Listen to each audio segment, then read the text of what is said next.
Durante a Segunda Guerra Mundial, poucas divisões se destacaram como a terceira SS Totenkopf. Famosa por sua insígnia de caveira e disciplina rígida, ela foi moldada sob comando de Theodor Eicke.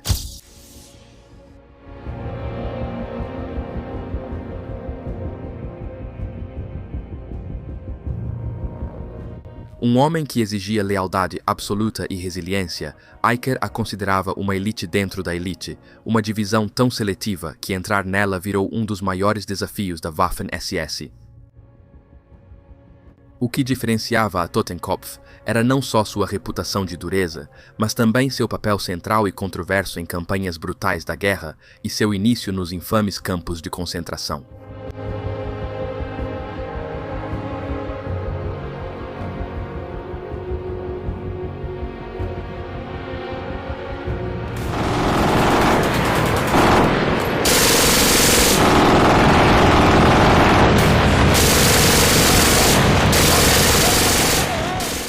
Neste vídeo, vamos conhecer a história dessa divisão por relatos de soldados que participaram dela. Vamos descobrir como ela ganhou destaque e por que seu legado permanece gravado nos anais da história militar, sendo ainda amplamente conhecido hoje em dia.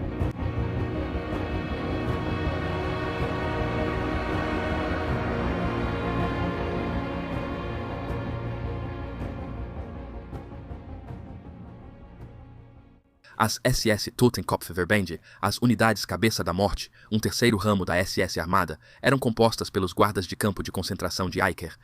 Em 1936, Eicke já havia estabelecido um sistema eficaz de campos de concentração e passou a focar na melhoria do treinamento e do equipamento de seus guardas.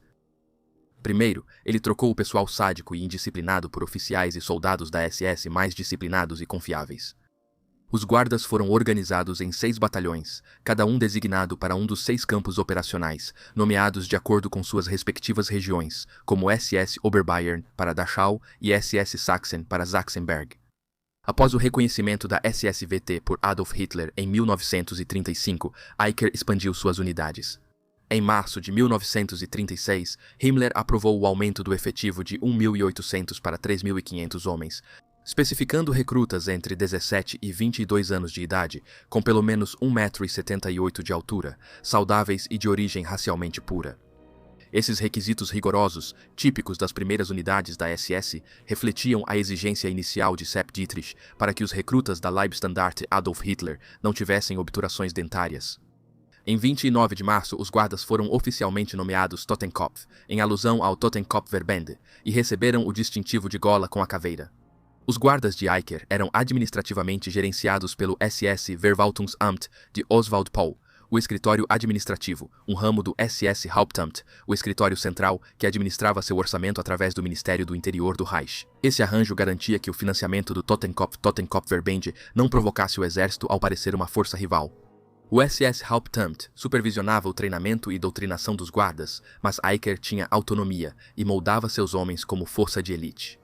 Eicke achava que os campos de concentração abrigavam os inimigos mais perigosos da Alemanha e que seus guardas, escolhidos por critérios raciais, políticos e físicos, formavam uma elite selecionada. Eicke trabalhou incansavelmente para incutir em seus homens a crença de que faziam parte da formação mais vital e prestigiosa da SS. O historiador Charles Sidney notou que Eicke conseguiu tirar o estigma de carcereiros e promover orgulho entre seus homens. Esse intenso processo de doutrinação e treinamento rigoroso criou uma força paramilitar altamente disciplinada, motivada e de primeira classe. Os homens da Totenkopfverbände, endurecidos pela brutalidade dos campos, tornaram-se em grande parte insensíveis. O regime severo não apenas normalizou esse tipo de comportamento, mas também instilou um senso de lealdade inabalável a Eicke, seu comandante. Seu estilo de liderança rígido e ensinamentos ideológicos criaram uma cultura de obediência absoluta e inquestionável. Essa dinâmica fez com que a Totenkopfverbände não fosse apenas um grupo de guardas, mas uma formação de elite extremamente unida, cujos membros estavam dispostos a cumprir até as ordens mais extremas sem hesitação. Himmler, profundamente impressionado com a eficiência e devoção da unidade, frequentemente elogiava Eicke e sua Totenkopfverbände, oferecendo-lhes elogios efusivos e reconhecimento público. Em 1937, Eicke adotou medidas importantes para centralizar e agilizar o sistema de campos de concentração. Ele reorganizou a estrutura para aumentar a eficiência e controle, aproveitando para expandir e reestruturar a Totenkopfverbände. Na época, 5 batalhões da Totenkopfverband estavam em operação. Eicher reagrupou os batalhões em 3 regimentos, cada um destinado a um dos campos de concentração centrais do sistema. SS Totenkopfstandarte Oberbayern permaneceu estacionado em Dachau, o campo original e modelo. SS Totenkopfstandarte Brandenburg foi designado para o campo de Sachsenhausen, perto de Oranienburg, e SS Totenkopfstandarte Thüringen ficou responsável pela guarda do extenso campo de Buchenwald, em Weimar. A anexação da Áustria em 1938 trouxe novas oportunidades de expansão. A anexação teve participação da Leibstandarte Adolf Hitler e dos regimentos SS Wehrführungstruppe Deutschland e Germânia. Após isso, Eicher formou um 4º regimento, o SS Totenkopfstandarte IV Vorostmark, que foi encarregado de guardar o recém-estabelecido campo de Mauthausen, próximo a Linz. Essa expansão evidenciou a crescente influência de Eicher e a centralidade crescente da Totenkopfverbände no sistema de controle e repressão da SS. Com a política externa de Hitler mais agressiva no fim da década de 1930, Himmler tentou integrar a SS armada ao sistema de segurança da Alemanha. Argumentando que a ameaça iminente de guerra exigia um papel maior de segurança interna para a SS, Himmler afirmou que a expansão das formações armadas da SS garantiria a estabilidade dentro da Alemanha enquanto a Wehrmacht protegia suas fronteiras. Em uma declaração de 1936, Himmler declarou: "O papel da SS é garantir a segurança da Alemanha internamente, assim como a Wehrmacht garante a segurança, a honra, a grandeza e a paz do Reich externamente." Os argumentos de Himmler encontraram receptividade em Hitler, que nessa época já havia consolidado seu controle sobre as forças armadas da Alemanha. Os soldados juraram lealdade pessoal a ele, que já era o comandante supremo. Com sua autoridade consolidada, Hitler passou a considerar o futuro da SS como força militarizada. Estimulado pela visão de Himmler, ele garantiu que definiria legalmente o status e a função da SS armada, estabelecendo as bases para seu papel ampliado nos anos seguintes. Apesar das limitações do decreto de Hitler, Himmler aproveitou uma brecha para expandir ainda mais o efetivo da Totenkopfverbände. O decreto determinou que a unidade seria uma força armada permanente da SS, responsável por tarefas especiais de natureza policial. Isso tratava principalmente da vigilância dos campos de concentração, mas também permitia uma contingência. No caso de mobilização, os campos seriam supervisionados por membros mais velhos da Allgemeine SS, liberando as unidades motorizadas Totenkopf, reforçadas por reservas, para atuarem como uma força policial especializada sob o comando direto de Himmler.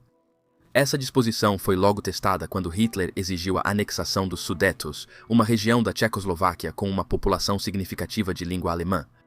Os tchecos, cujas principais fortificações defensivas ficavam nessa região e que contavam com um exército formidável e bem equipado, resistiram à exigência. Hitler agravou a crise ao ordenar que a Wehrmacht elaborasse planos para uma invasão, mobilizando simultaneamente tanto as forças armadas quanto a SS.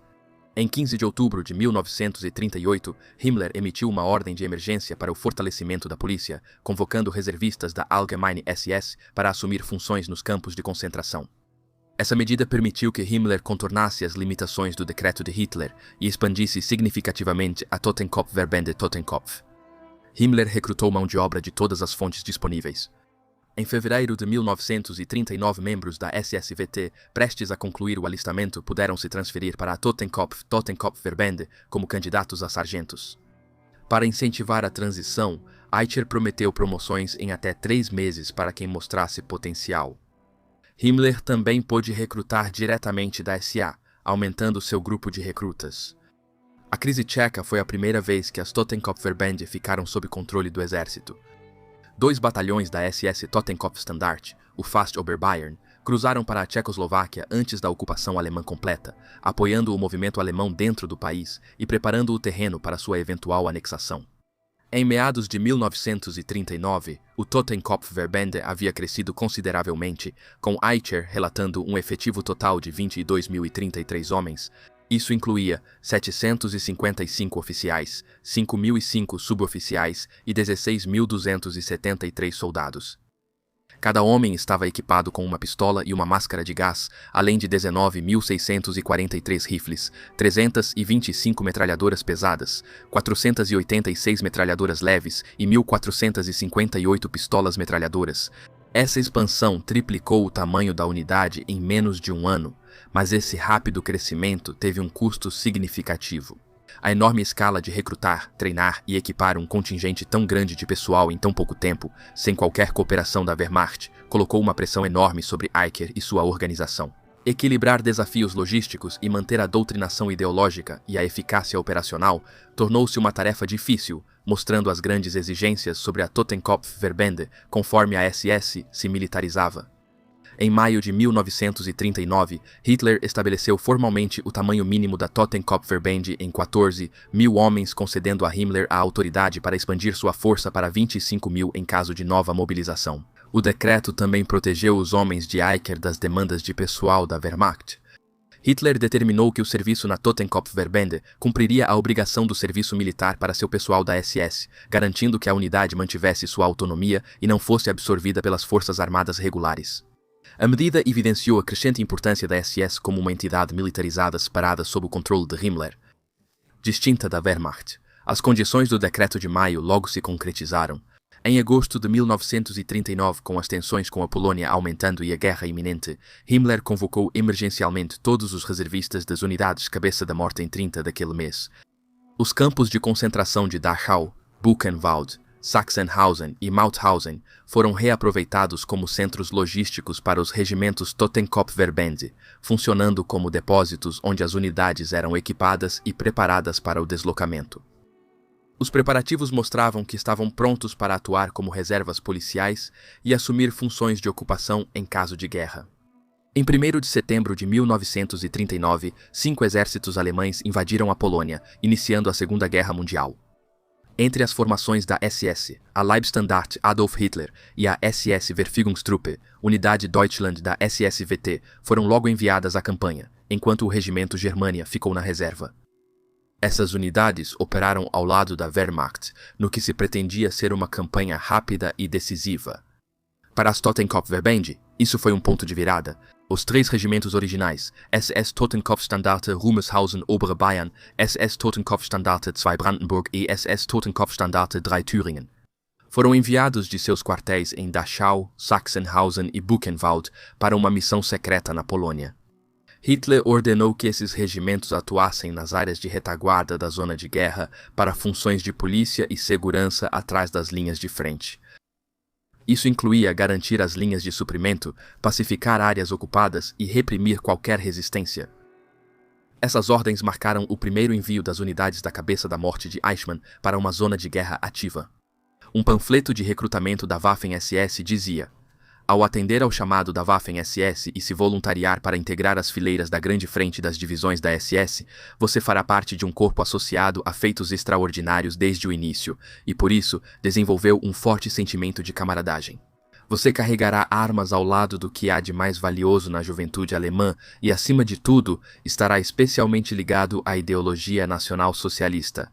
Até 1943, a Waffen-SS era principalmente uma força voluntária, e os novos recrutas sabiam da natureza de elite da organização. A Waffen-SS se apresentava como uma irmandade de homens excepcionais, unidos pelo serviço militar e pelos ideais nacional-socialistas.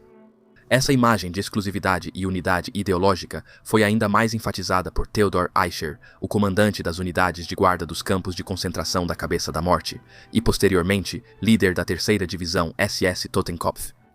Eicher aprofundou o elitismo, dizendo a seus homens que eram mais que simples membros da SS. Eram uma elite dentro da elite, personificando o nacionalsocialismo em sua forma mais pura. Sua personalidade forte e a intensa doutrinação ideológica deixaram marca duradoura nas tropas, tornando as unidades Totenkopf um núcleo fanático. A SS sempre foi criada como grupo de elite do movimento nacional socialista. Os primeiros recrutas tinham que cumprir rígidos padrões físicos e raciais, refletindo a visão de Himmler sobre a SS como uma força superior que representava o ideal de pureza ariana. Em 4 de outubro de 1932, Himmler estabeleceu 2 condições fundamentais para ingressar na SS. Os recrutas da SS deviam ser homens altos, em boa forma, com ótimas características raciais e preferencialmente jovens. Em segundo lugar, os candidatos eram obrigados a atender a critérios físicos específicos. Eles deviam ter ao menos 170 centímetros de altura, até 30 anos, e apresentar atestado médico comprovando aptidão física. Com a chegada de Adolf Hitler ao poder em 1933, a SS teve aumento nas inscrições, impulsionado pelo entusiasmo pelo regime. Esse aumento permitiu que Himmler endurecesse ainda mais os padrões de recrutamento, garantindo que apenas os candidatos mais seletos ingressassem nas fileiras. Em 1934, o requisito mínimo de altura foi elevado para 174 centímetros, a idade máxima foi reduzida para 23 anos e os recrutas passaram a ser obrigados a ter visão perfeita. Os candidatos também deviam apresentar certificado de boa conduta policial, destacando a ênfase da SS em disciplina e legalidade interna. Esses critérios rigorosos reforçavam a percepção da SS como uma ordem exclusiva dentro da hierarquia nazista. No entanto, a rápida expansão da SS armada em preparação para a guerra exigiu ajustes. Em 1938, com o regime se preparando para um grande conflito, Himmler teve que afrouxar os rígidos padrões de recrutamento. Em dezembro de 1938, ele emitiu um decreto reconhecendo que as exigências da expansão requeriam concessões.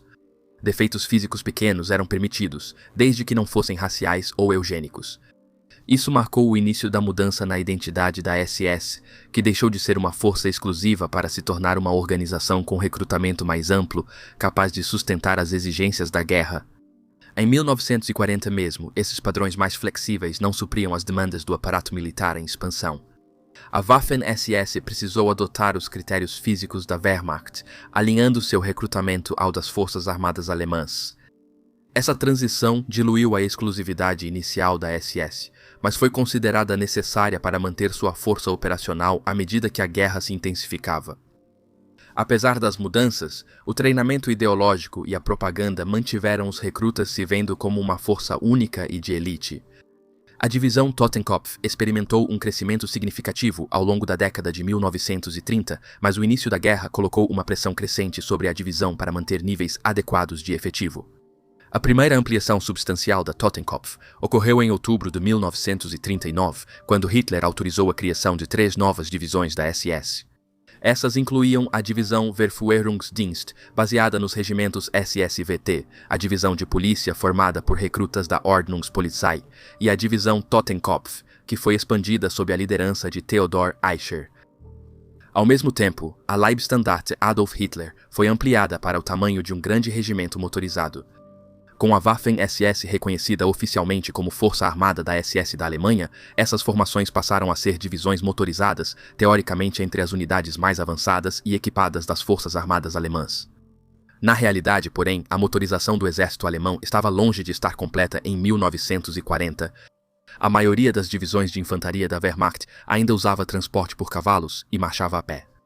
Essa diferença colocava teoricamente as divisões da SS acima de suas equivalentes no exército em mobilidade e logística, mas conseguir veículos de um exército alemão ressentido foi um desafio. As tensões entre Wehrmacht e Waffen-SS causavam dificuldades logísticas, minando as aspirações de superioridade da SS. Para criar e equipar a nova divisão Totenkopf, Eicher e sua equipe foram para Dachau, centro simbólico da Totenkopf-Verbände.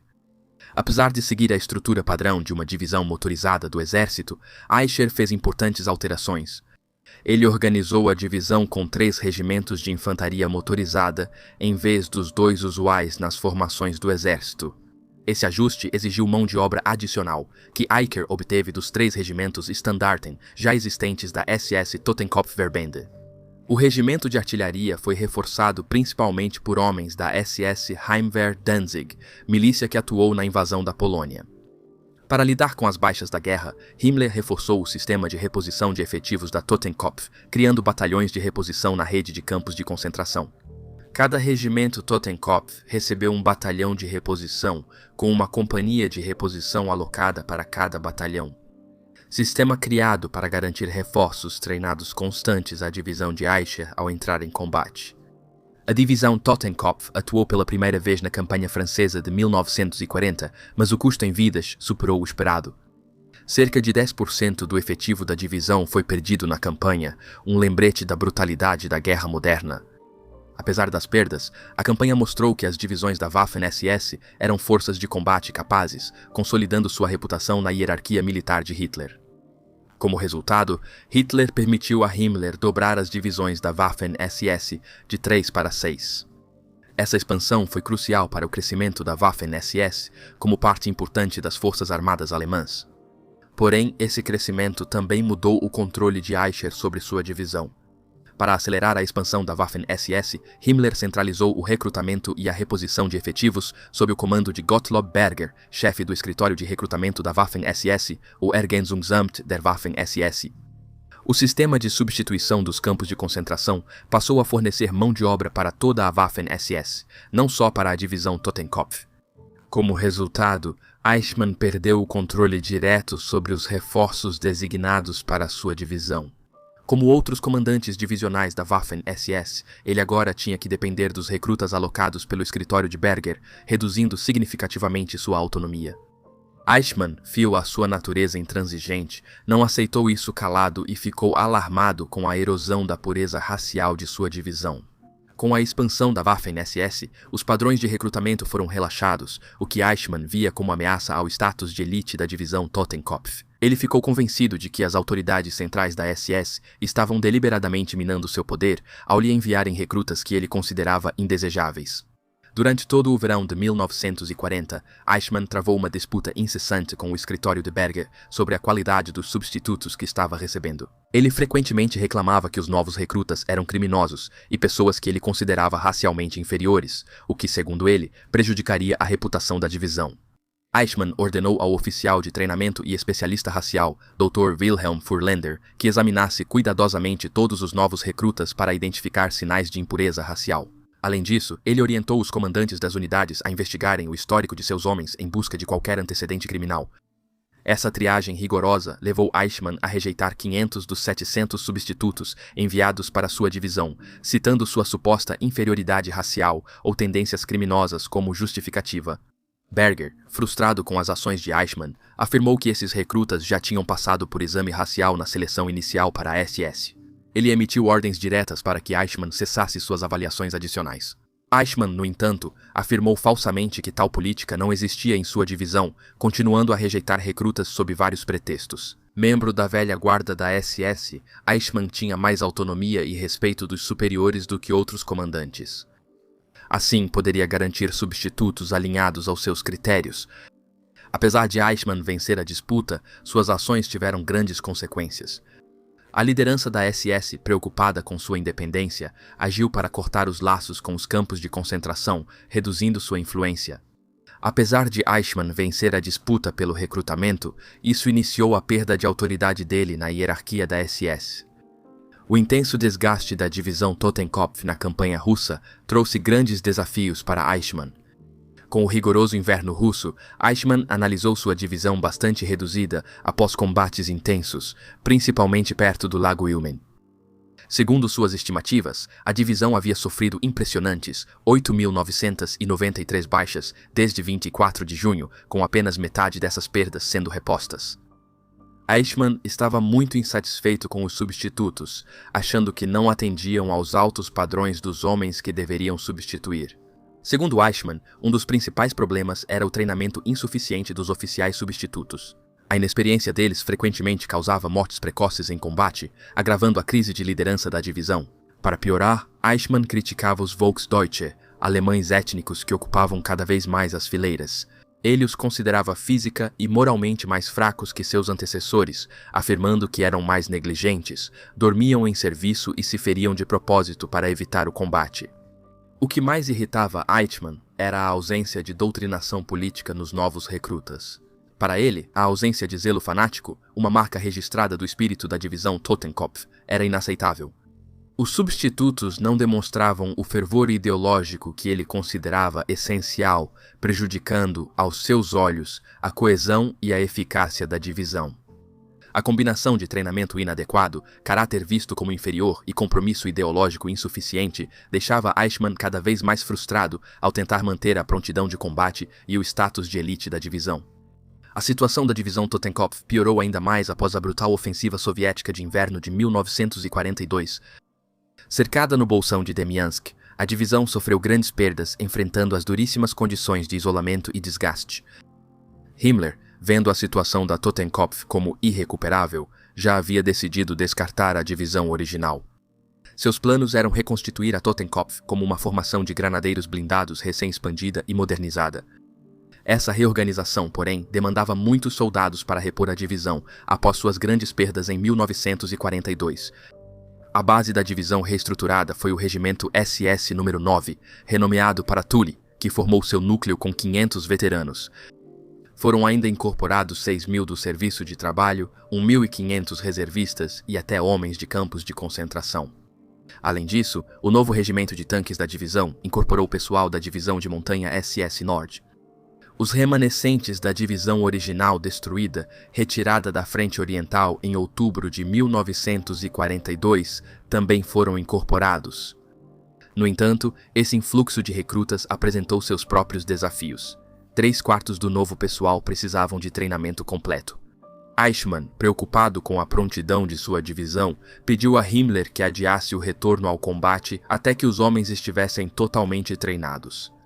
O Reichsführer da SS, Heinrich Himmler, era fascinado pela mitologia teutônica e nórdica, o que influenciou fortemente os símbolos da Waffen-SS e da divisão Totenkopf. O runa dupla Sig em forma de raio, simbolizando a SS, tornou-se talvez o símbolo mais icônico e amplamente reconhecido da SS. O Totenkopf, ou caveira, inicialmente ligado aos guardas dos campos de concentração, depois foi adotado pela divisão criada dessas unidades. Como já discutido, o Totenkopf era um símbolo marcante que tinha forte ressonância dentro da SS. Oficialmente adotado por Eichmann e sua divisão como emblema em 29 de março de 1936, ele simbolizava sua identidade e missão.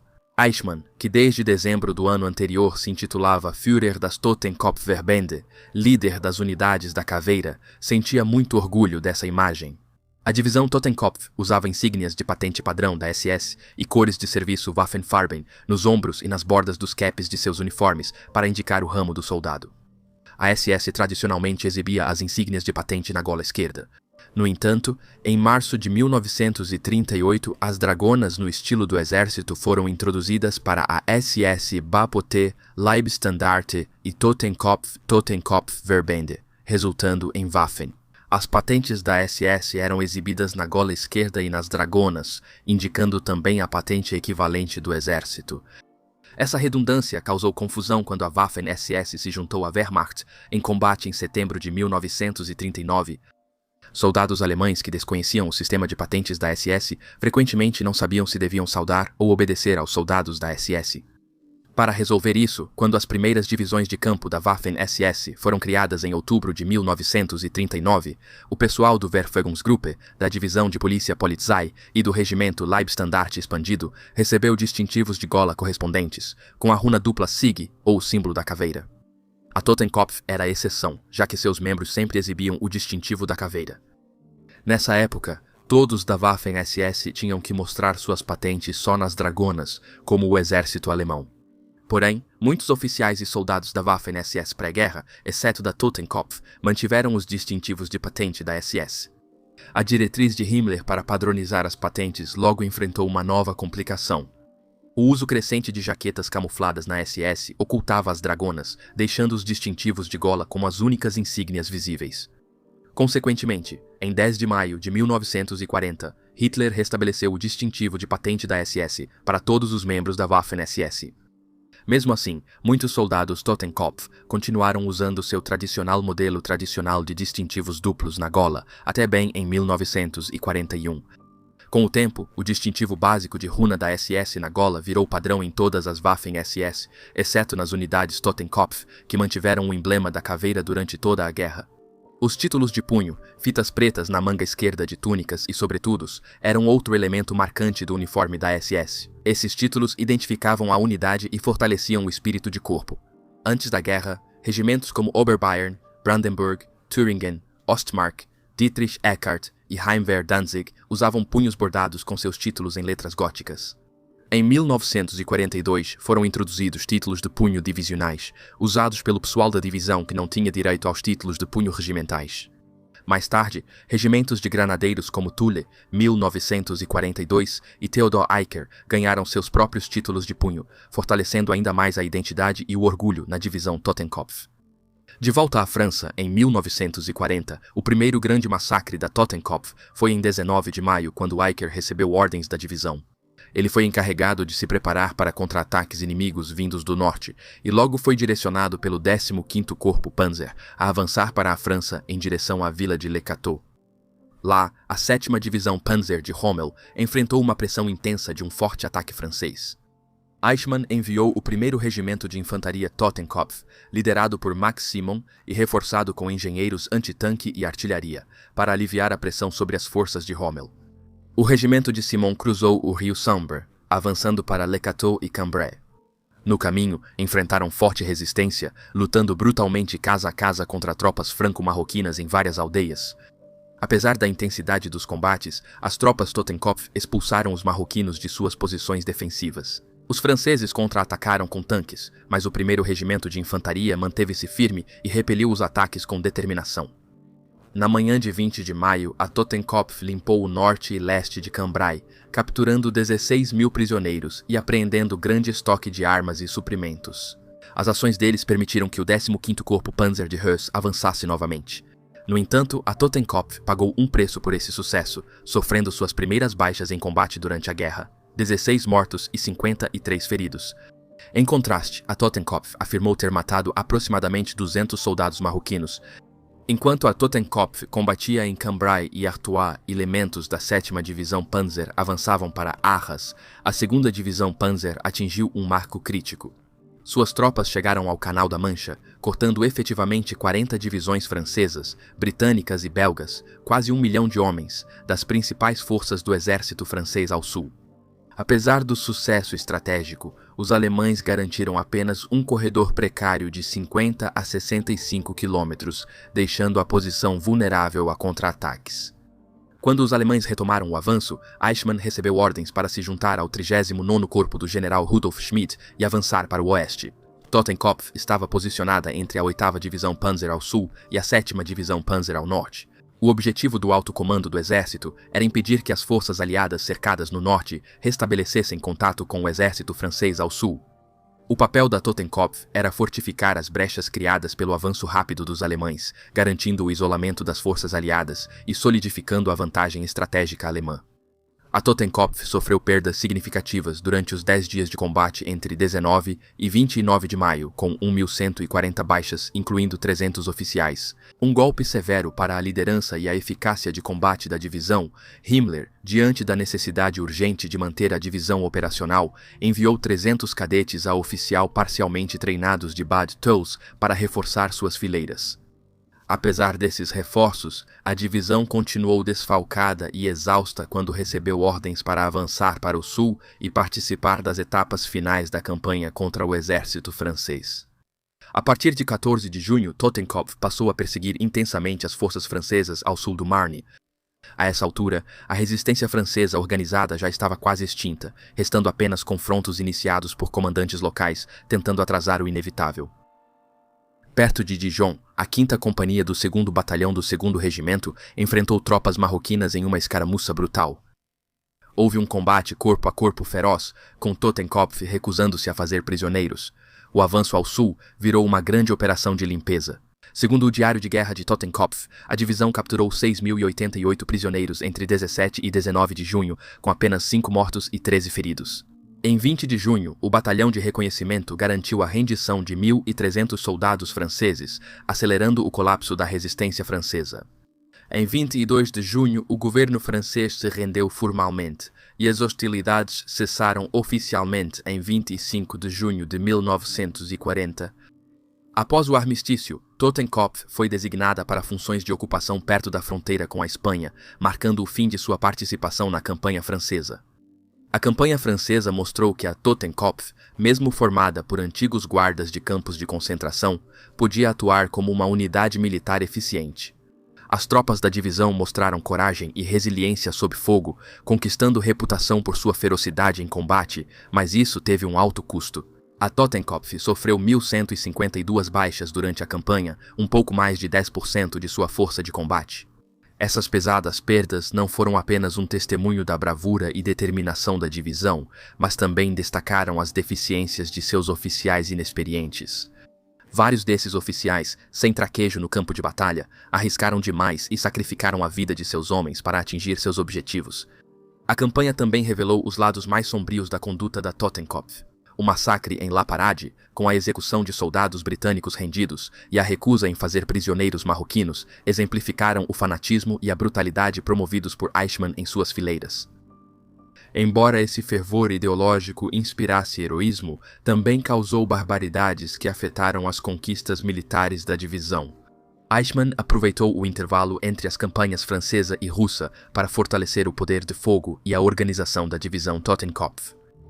Percebendo a necessidade de mais independência operacional, ele reorganizou os regimentos de infantaria motorizada da divisão em grupos de batalha, os Kampfgruppen, tornando-os mais flexíveis e autossuficientes no campo de batalha. Essa mudança fez com que cada grupo de batalha atuasse como unidade independente, conduzindo operações complexas sem depender tanto de apoio externo.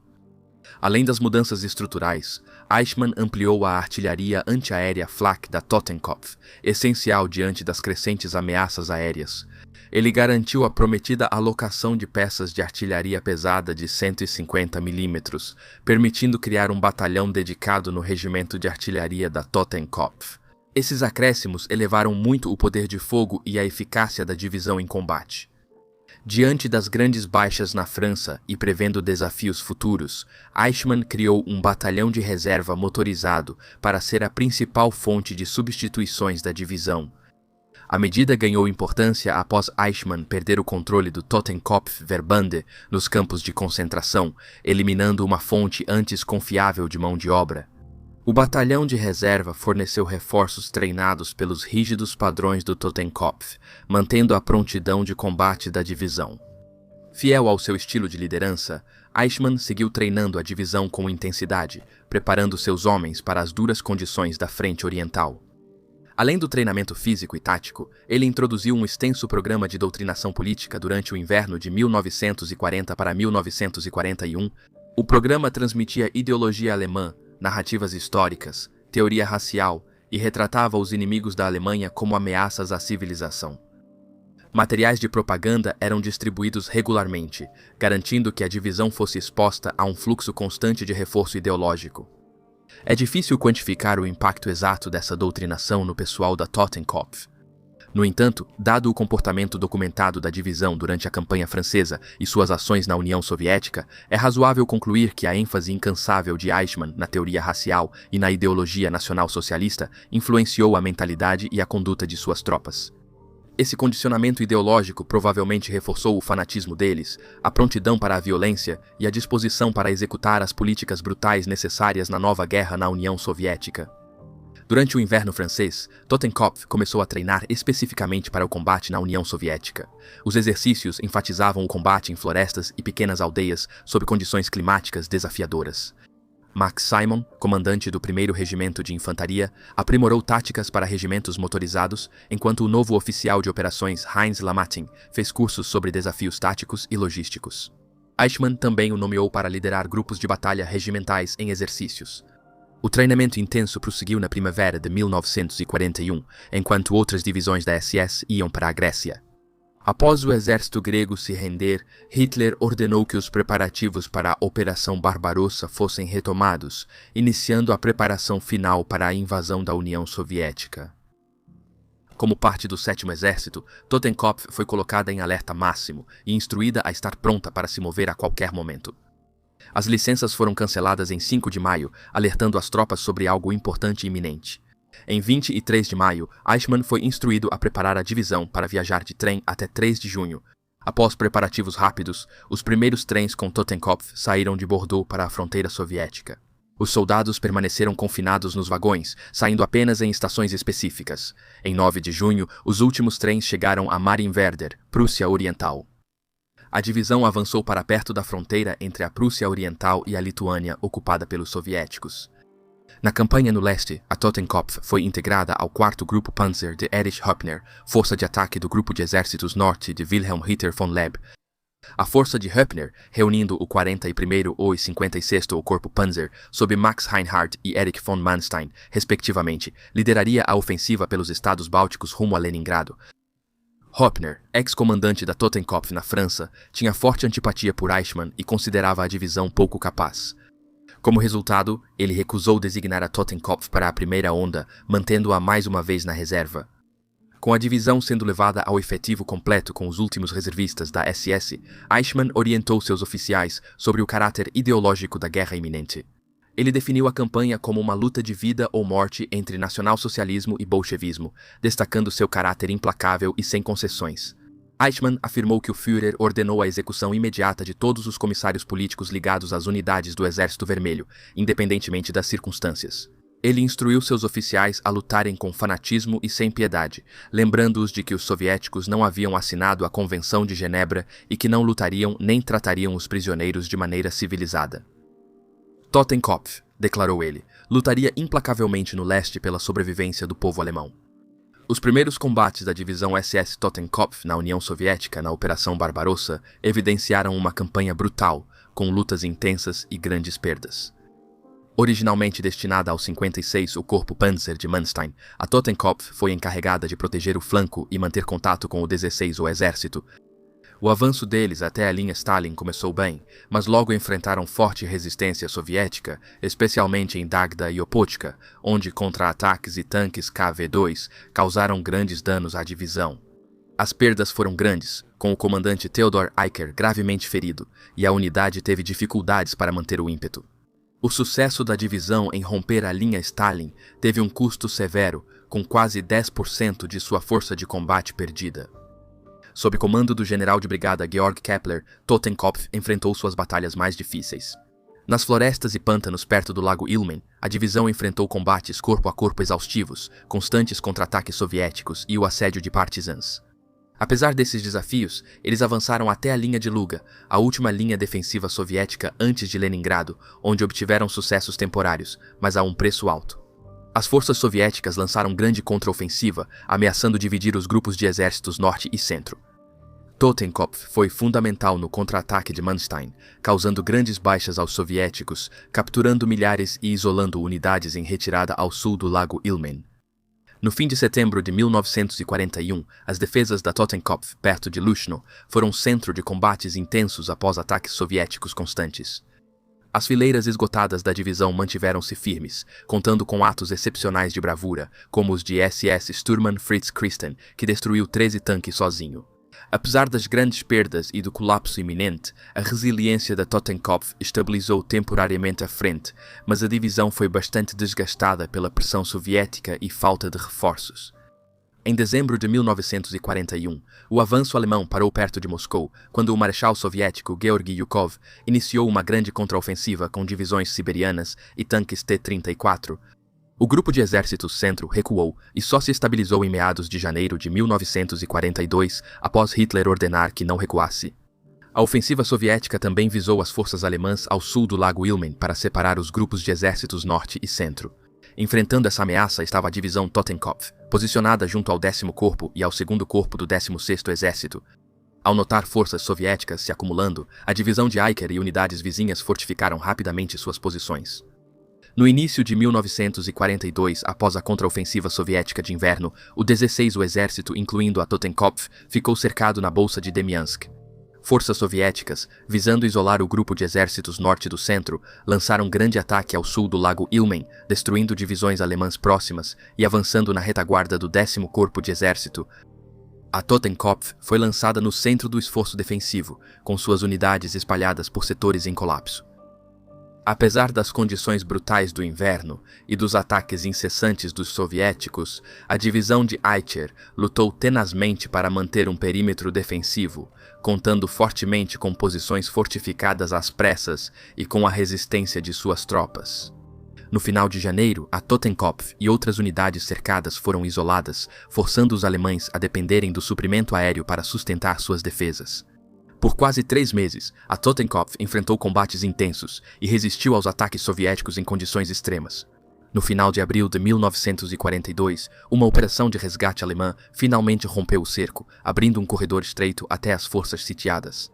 A Totenkopf desempenhou um papel crucial na manutenção do saliente durante toda a aprovação, demonstrando disciplina e resistência excepcionais.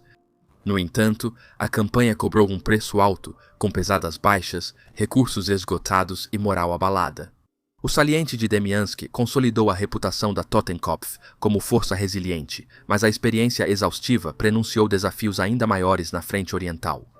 No início de 1943, a divisão SS Totenkopf enfrentou grandes desafios ao se preparar para retornar à frente oriental após as perdas alemãs em Stalingrado. Eicher, ao perceber as falhas em treinamento e equipamento, obteve de Himmler e Hitler um adiamento que garantiu semanas essenciais para fortalecer a unidade. Veteranos instruíram sobre táticas soviéticas, deficiências de equipamento foram parcialmente resolvidas e novos tanques Tiger integrados. No final de janeiro, a divisão iniciou uma jornada exaustiva para a frente oriental, juntando-se ao primeiro corpo Panzer da SS, ao lado de formações de elite como Leibstandarte e das Reich. Essas unidades receberam a missão de reconquistar Kharkov, cidade estratégica perdida na ofensiva de inverno soviética. A Totenkopf atrasou ao chegar à linha de frente devido ao atolamento de seu transporte em terreno encharcado, interrompendo temporariamente a contraofensiva alemã. Após entrar em operação, a divisão teve papel decisivo no contra-ataque de Manstein, cercando e destruindo grande parte do 6º Exército Soviético e do 1º Exército de Guardas. Os blindados da Totenkopf causaram grandes perdas às forças soviéticas, destruindo centenas de tanques, artilharia e veículos. Até 1º de março, a ofensiva estabilizou a frente sul e reverteu temporariamente a sorte dos alemães.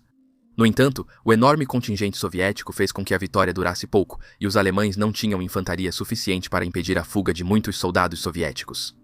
O sucesso teve alto custo. Em 26 de fevereiro, Eicher, líder presente, buscava um regimento de Panzer desaparecido, mas morreu quando seu avião de reconhecimento foi abatido perto da vila de Mikhailovka. Sua morte marcou o fim de um comandante divisionário, cujo fanatismo e determinação implacável transformaram a Totenkopf em uma das formações mais notórias da Waffen-SS.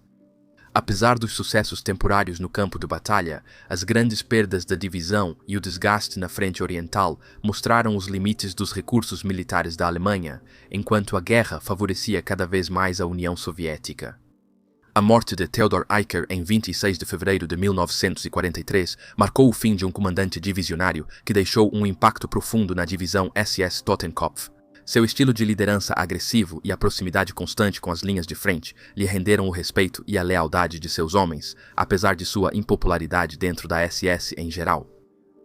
Hitler homenageou Eicher postumamente ao renomear o 3º Regimento Panzer Grenadier da Totenkopf em sua homenagem. Sob o comando de Eicher, a Totenkopf tornou-se sinônimo de fanatismo, ferocidade e disciplina inabalável. Mesmo após sua morte, a divisão manteve a reputação de lutar com determinação e confiabilidade, mantendo o espírito que ele instilou. Após a morte de Eicher, a Totenkopf teve papel crucial nas fases finais da Terceira Batalha de Kharkov.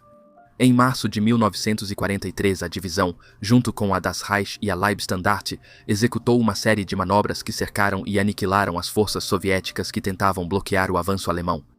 Enquanto das Reich e Totenkopf forçavam a retirada soviética, a Leibstandarte fechou as rotas de fuga, destruindo a 25ª Divisão de Fuzileiros Guardas em Chuguyev. As ações da Totenkopf no cerco destacaram sua eficácia tática, mas a operação também envolveu pesadas perdas e combates brutais, especialmente nos confrontos defensivos próximos aos principais pontos de travessia. A vitória em Kharkov aumentou o moral alemão e o prestígio da SS, dando a Hitler um sucesso necessário após a campanha desastrosa de Stalingrado.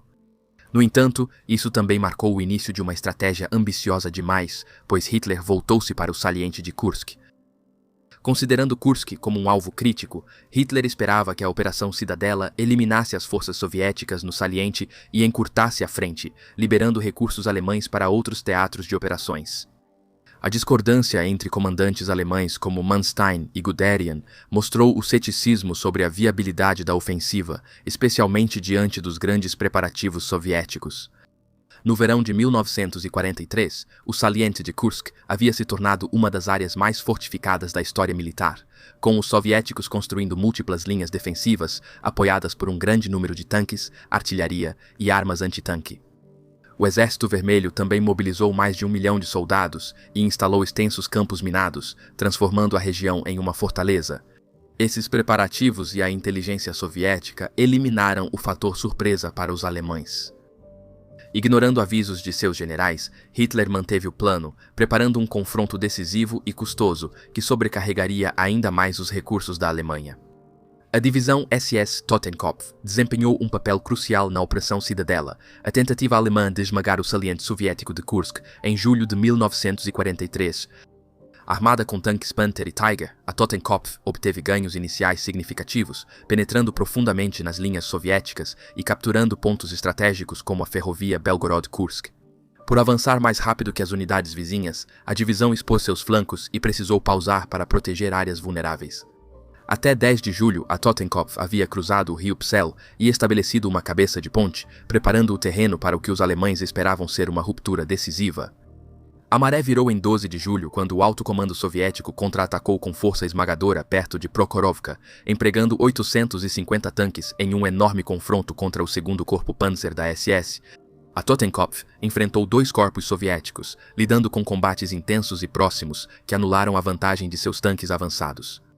A batalha foi tão feroz que tanques colidiram, munições explodiram e tripulações soviéticas desmontadas atacaram veículos alemães com granadas e minas. Apesar de estar em desvantagem numérica de 4-1, a Totenkopf manteve suas posições por 3 dias, impedindo um avanço soviético a um grande custo para seus homens e equipamentos. A Batalha de Kursk foi a maior de tanques da história e expôs os limites da estratégia alemã. Até 14 de julho, a Totenkopf e outras divisões SS perderam mais da metade de seus tanques e veículos. O fracasso em alcançar uma vitória decisiva forçou Hitler a cancelar a Operação Cidadela, redirecionando suas divisões de elite da Waffen-SS para conter os desembarques aliados na Sicília.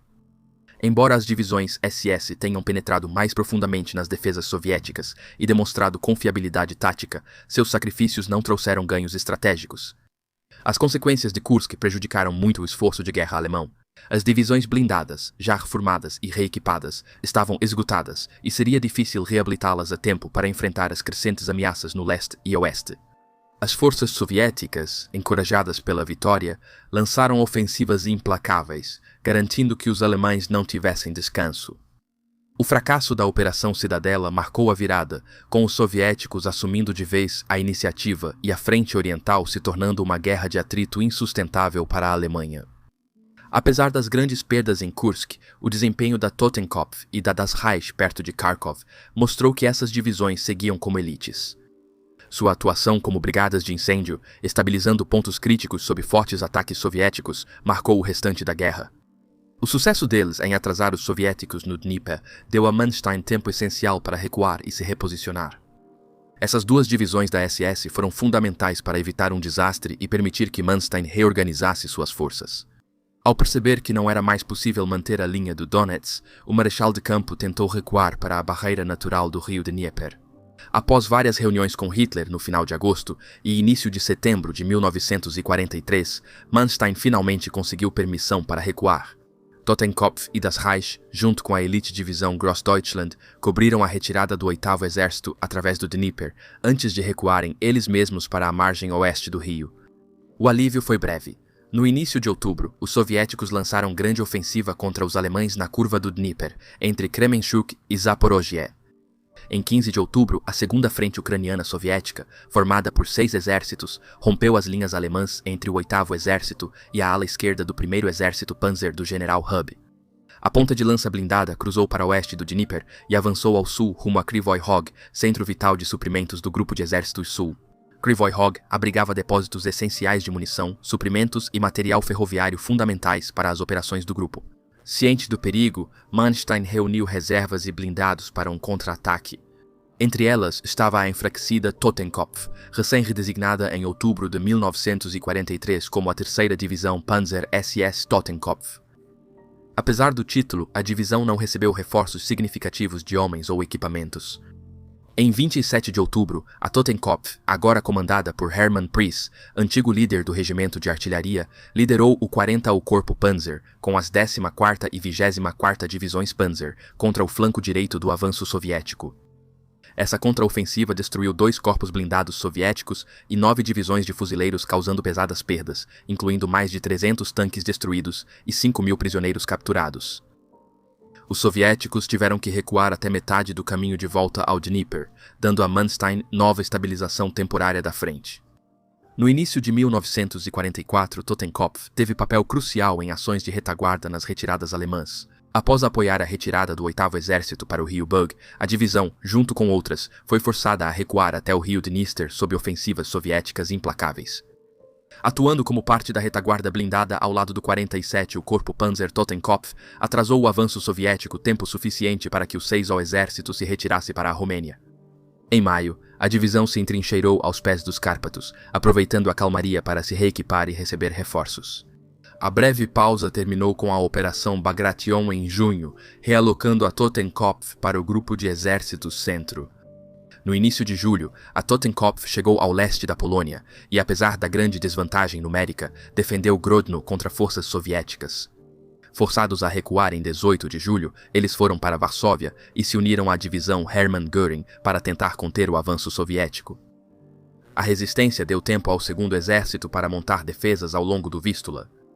Os soviéticos, exaustos após avançar 725 quilômetros, pausaram no início de agosto, permitindo aos alemães estabilizar a frente. Nesse período, Varsóvia se revoltou, sendo o levante brutalmente reprimido por unidades irregulares da SS, mas sem participação da Totenkopf. Em agosto, a Totenkopf, então no 4º Corpo Panzer, enfrentou novos ataques soviéticos a nordeste de Varsóvia. Apesar dos repetidos ataques, incluindo uma grande ofensiva em 26 de agosto, eles mantiveram suas posições até serem forçados a recuar para Varsóvia.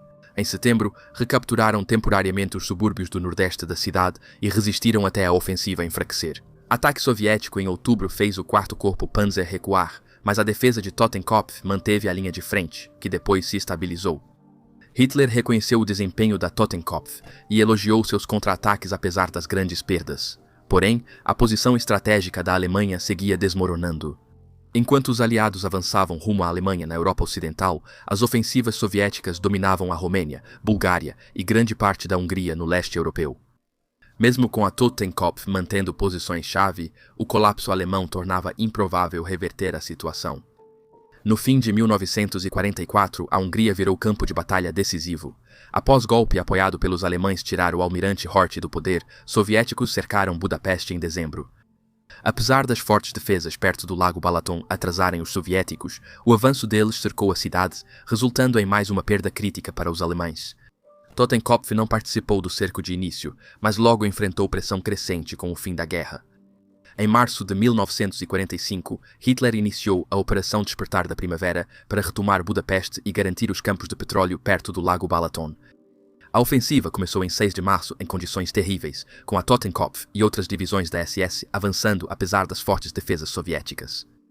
Em 9 de março, eles já haviam penetrado 32 quilômetros em território controlado pelos soviéticos. No entanto, o ataque enfraqueceu devido à resistência feroz, ao agravamento do clima e aos desafios logísticos. Em 16 de março, a terceira frente ucraniana do Marechal Tobukin lançou uma contraofensiva massiva, sobrepujando a Totenkopf e rompendo a retaguarda do 4º Corpo Panzer da SS. Apesar das ordens de Hitler para manter posição, comandantes da SS permitiram retirada para a Áustria. Furioso, Hitler tirou as braçadeiras da divisão, um insulto simbólico que enfureceu muitos soldados da SS.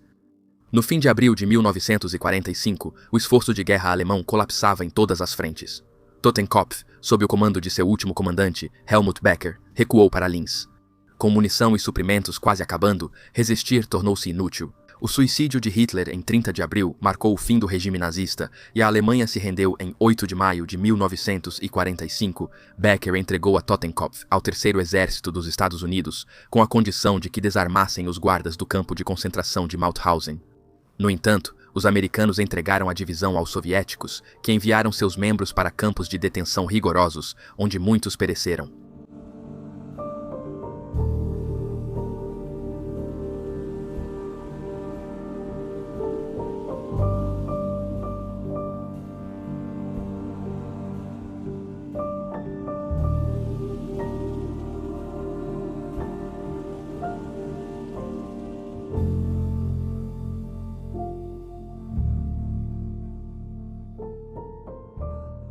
Quando a guerra estourou, a SS foi mobilizada em unidades de combate e enviada para a linha de frente, onde lutaram muito bem. Eram vistos como o exército especial do Führer. A maioria dos jornais elogiava a habilidade deles no campo de batalha. Eu acompanhava a Waffen-SS nos jornais para ver as façanhas deles sendo relatadas.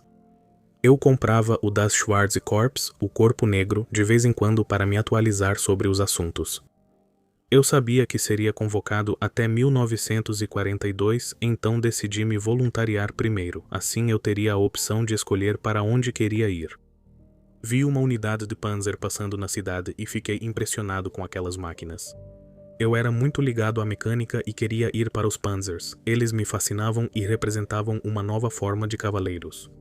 Quando me inscrevi, deixei claro que queria os Panzers e não aceitaria nenhuma outra posição. Funcionou, pois acabei na divisão Totenkopf, na arma blindada. Fui designado para o 3º Regimento Panzer da 3ª Divisão SS Totenkopf. Trouxe fotos disso para mostrar. Tínhamos o Panzer III em algumas versões. O mais novo era o de cano longo e era para serviço na linha de frente. Encontramos muitos veteranos dos combates e ouvimos atentamente o que eles diziam sobre o inimigo. De certa forma era engraçado, sabe? Eu me tornei um desses caras mais tarde na guerra, irritado com os mais jovens que pareciam não se importar em sobreviver. Em 1943, eu já tinha conquistado a insígnia de Panzer e era considerado um operador de blindado experiente. Fui escolhido para integrar a nova companhia Tiger da 3ª. Esse foi um grande momento. Esses Panzers pertenciam à família dos felinos, o que nos tornava muito perigosos para o inimigo.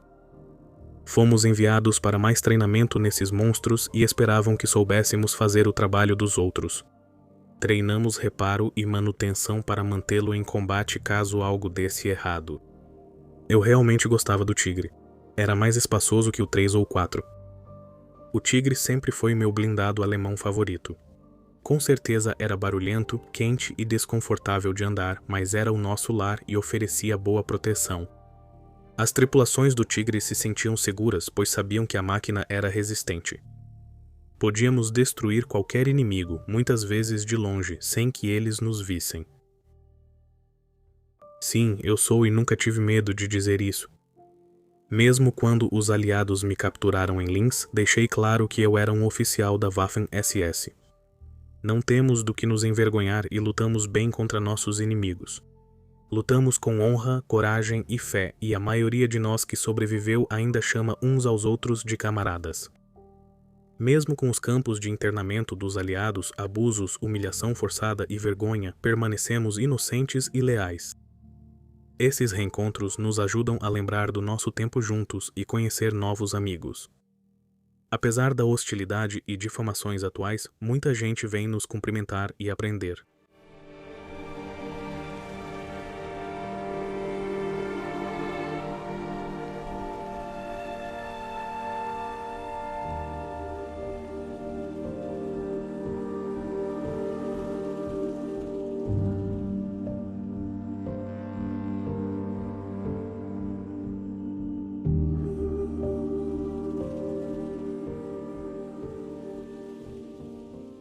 A SS de 1937 era uma máquina bem azeitada. Diretrizes rigorosas foram estabelecidas para tornar a SS a formação mais elitizada de todo o Reich. Você precisava ser extremamente apto, sem nenhum defeito, seja físico ou mental. Médicos e uma comissão de recrutadores da SS realizavam os testes. Eu tive que fornecer a genealogia da família, mostrando que minha linhagem era puramente germânica até o século XVIII. Eu não tive problema com nenhum dos requisitos. Eu era membro do NSDAP e isso me ajudou, mas devo dizer que não era obrigatório ser membro. Muitos homens da SS não tinham tempo para política. Depois que fui aceito e designado para o treinamento, fui colocado na 15ª Companhia SS Standard Deutschland. Naquela época tínhamos cerca de 1.300 homens. Treinávamos todos os dias, fazendo exercícios físicos variados e mantendo boa alimentação. Fui designado como oficial para a Totenkopf pouco antes, então só entramos na luta no final de junho. Achei o soldado francês resistente, mas mal comandado. Os ingleses deram mais trabalho e, na minha opinião, se comportaram mal. Os franceses estavam protegendo suas casas e faziam de tudo para evitar danos, enquanto os britânicos se abrigavam entre civis e os usavam como escudos em muitas situações. Os franceses não queriam essa guerra assim como nós e não lutaram com fervor.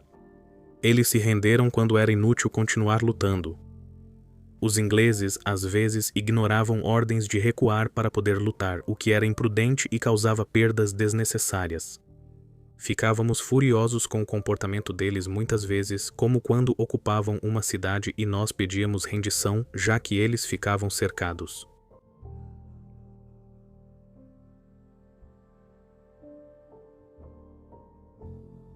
As unidades Totenkopf e da Wehrmacht ficaram cercadas no bolsão de Demiansk durante a ofensiva de inverno lançada pelos russos. Foi um dos invernos mais frios da Europa até então e os russos tinham uma grande vantagem sobre nós. Esse bolsão era bastante grande e difícil de defender, mas resistimos e com a ajuda da Luftwaffe aguentamos por 4 meses contra ataques muito fortes. Recebi minha cruz de cavaleiro por causa de um forte ataque russo. Tínhamos uma linha defensiva fina que Ivan atingiu com um ataque massivo de tanques e infantaria. Eu estava no comando de um grupo onde tínhamos apenas 2 canhões anti-tanque PaK e 3 metralhadoras com algumas minas. A excelente pontaria das equipes dos PaK destruiu a maioria dos tanques, mas outros continuaram sendo uma ameaça. Liderei um ataque porque estávamos prestes a ser dominados. Meus homens destruíram os outros tanques e lutamos contra Ivan, causando-lhe pesadas baixas. Eu não podia parar ali. Avançamos conquistando mais território. Ivan havia rompido em outros pontos e cercado meus homens. Resistimos e vencemos todos os ataques deles. Após tudo terminar, observei a linha de frente e me surpreendi com o que realizamos. No comando de uma bateria de canhões de assalto, testemunhei lutas corpo a corpo, frequentemente homem a homem.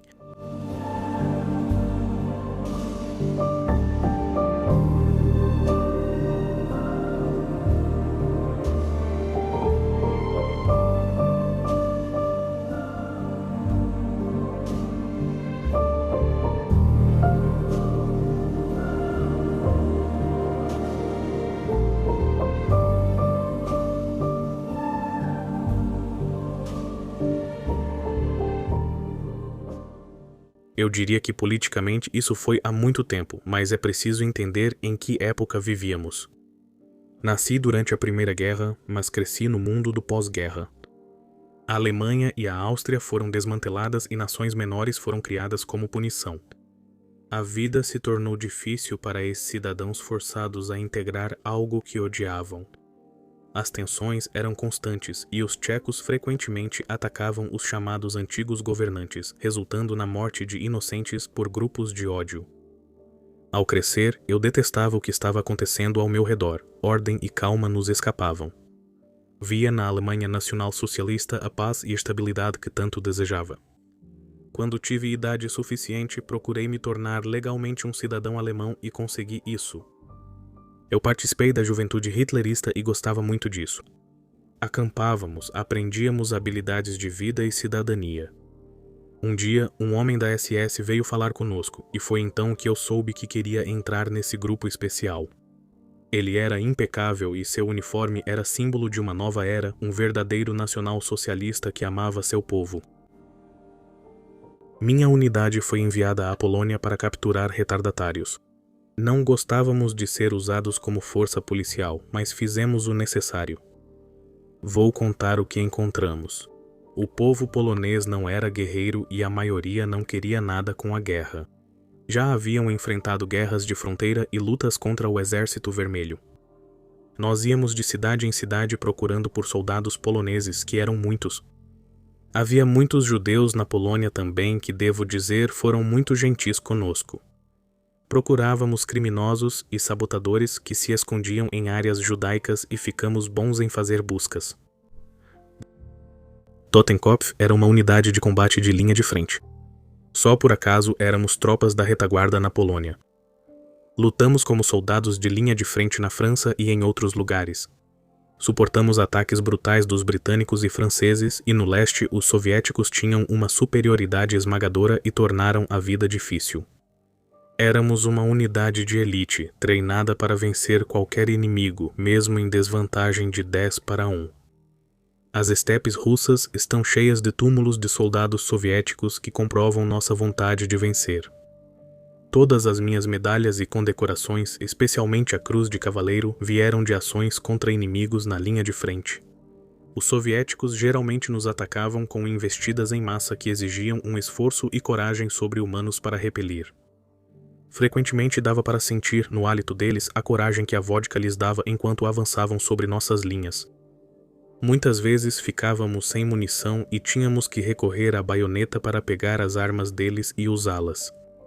Os soviéticos eram como uma massa de homens sem liderança, que ficavam bêbados, atacavam sem pensar, sofriam enormes baixas e voltavam para mais.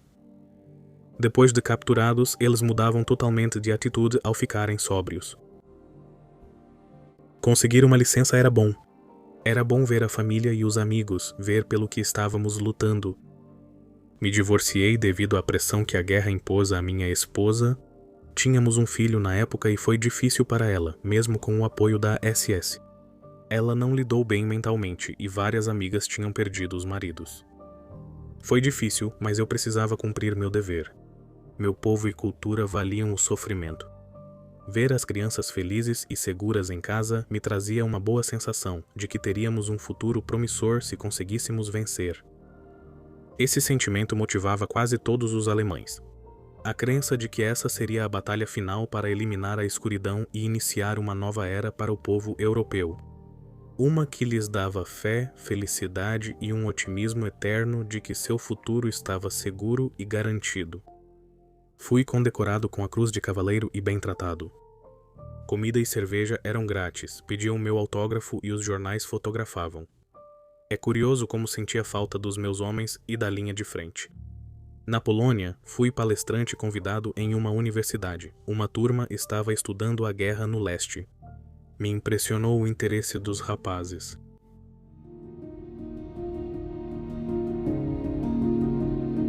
O caso mais documentado de crimes de guerra da divisão Totenkopf ocorreu durante várias semanas em maio e junho de 1940. Um dos eventos mais infames foi o massacre de Le Paradis, realizado por membros da SS Standarte Totenkopf em 27 de maio de 1940 durante a Batalha da França. Enquanto a força expedicionária britânica recuava por Paz de Calais na Batalha de Dunkerque, a 14ª Companhia sob comando do SS Hauptsturmführer Fritz Knöchlein capturou e executou 97 soldados britânicos do Regimento Real de Norfolk em Le Paradis. A notícia da atrocidade logo se espalhou entre as unidades alemãs vizinhas. O general Erich Höppner, comandante das forças alemãs na França, expressou sua determinação em remover Knöchlein caso fossem comprovadas evidências de maus tratos ou execuções de prisioneiros. Porém, as investigações não atingiram esse objetivo, talvez devido à alegação de Knöchlein de que os britânicos usaram balas Dum-Dum, violando a Convenção de Haia de 1899. Se fosse verdade, essa acusação faria dos soldados britânicos combatentes ilegais que, por isso, perderiam seus direitos como prisioneiros de guerra. Apesar da defesa, o massacre chocou oficiais da Waffen-SS. Alguns, segundo relatos, desafiaram Knöchlein para duelos por suas ações. Porém, nenhum desses duelos ocorreu. Após a guerra, Fritz Knöchlein foi localizado, julgado e condenado por um tribunal britânico de crimes de guerra. Ele foi executado em 1949 em Hamelin, aos 37 anos de idade.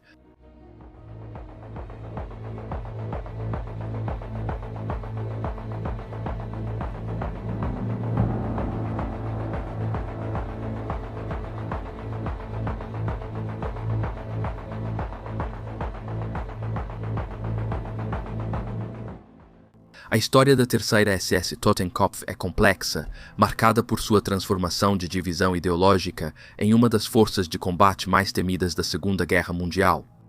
No campo de batalha, ela conquistou fama pela ferocidade e disciplina, com seus soldados enfrentando campanhas das mais extenuantes da guerra. No entanto, essa divisão também é lembrada por seu envolvimento em situações que mancham sua reputação. Com o fim da guerra, os temidos soldados da Totenkopf enfrentaram um destino que refletia a brutalidade de seu serviço. Muitos foram entregues aos soviéticos e condenados a morrer nos gulags, com suas vidas consumidas pelo próprio conflito do qual haviam feito parte. Para os sobreviventes, o estigma da divisão os acompanharia, mantendo seu lugar na história controverso e debatido. Hoje, o legado da divisão Totenkopf continua a gerar discussões tanto entre historiadores quanto entre o público em geral. Embora suas conquistas no campo de batalha e o status de força de elite sejam inegáveis, ao tentar compreender a Totenkopf, somos obrigados a encarar as dualidades da natureza humana, a capacidade tanto para uma disciplina extraordinária quanto para o combate. Até a derrota total, quando a divisão se tornaria apenas uma sombra do que já foi. Encerramos o vídeo de hoje. Sou muito grato por você ter assistido até o fim. Seu apoio é fundamental para mim. Agradeço demais aos meus apoiadores. Para apoiar o canal ou acessar conteúdos exclusivos, confira os links do meu Patreon e Instagram abaixo. Espero que você tenha aprendido algo novo. Até a próxima aventura, se cuida!